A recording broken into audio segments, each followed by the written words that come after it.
नमस्कार मित्रांनो, संजय गांधी निराधार अनुदान योजना, श्रावणबाळ योजना व इतर सर्व निराधार अनुदान योजनेतील लाभार्थ्यांसाठी महत्त्वपूर्ण अपडेट आहे। मित्रांनो, मार्च महिन्याचे अनुदान वाटप सुरू झालेले आहे। अनेक लाभार्थ्यांना मिळालेले आहे, काही लाभार्थी अजून यापासून वंचित आहेत।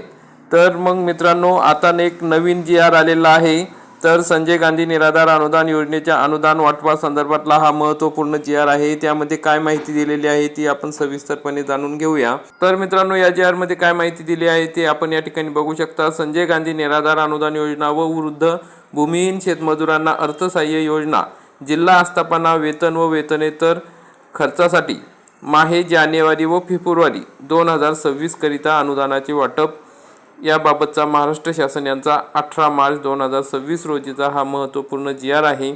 तर मित्रांनो, या GR मध्ये काय माहिती दिलेली आहे तर सन 2025-26 या आर्थिक वर्षाकरिता संजय गांधी निराधार अनुदान योजनेच्या आस्थापनेसाठी 143,72,72,000 एवढा निधी वितरित करण्यात येणार आहे आणि वृद्ध भूमिहीन शेतमजूर आणि अर्थसहाय्य योजनेतील आस्थापनेसाठी 57,54,63,000 एवढा निधी खर्च करण्यात येणार आहे।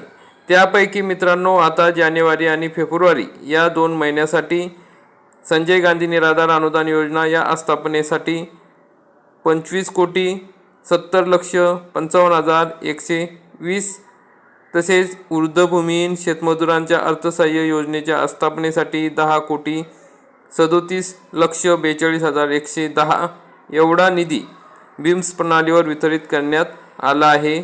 तर कार्यालयानं सांगण्यात आलेले आहे की जानेवारी व फेब्रुवारी 2026 या कालावधीकरिता हा निधी आहे। तर मित्रांनो, हा जो निधी आहे तो लाभार्थ्यांना मिळणार नाही, परंतु संजय गांधी निराधार अनुदान योजनेचे जे काही कर्मचारी आहेत, जे कामे करतात, त्यांच्या खर्चासाठी, त्यांच्या वेतनासाठी हा निधी उपलब्ध करून देण्यात आलेला आहे। आपण मागच्याच व्हिडिओमध्ये बघितलेलं आहे की आता संजय गांधी निराधार अनुदान योजनेचे जे काही वाढीव पदे मंजूर करण्यात आलेली होती त्यांना 6 महिन्याची मुदत वाढ करून देण्यात आलेली आहे, कारण की DBT प्रोसेस असेल, तसेच संजय गांधी निराधार अनुदान योजनेतील लाभार्थ्यांचे इतर काही समस्या असतील त्या सोडवण्यासाठी अतिरिक्त कर्मचारी नेमण्यात आलेले आहे। या सर्वांचे वेतन आता या GR द्वारे देण्यात येणार आहे, म्हणजे आपले सर्व कामे हे सुरळीत पार पडतील। मग या अधिकारी कर्मचाऱ्यांना हे वेतन दिल्यामुळे आपले जे संजय गांधी निराधार अनुदान योजनेचे लाभार्थी आहेत त्यांच्या काही ज्या समस्या आहेत त्या लवकर पूर्ण होतील।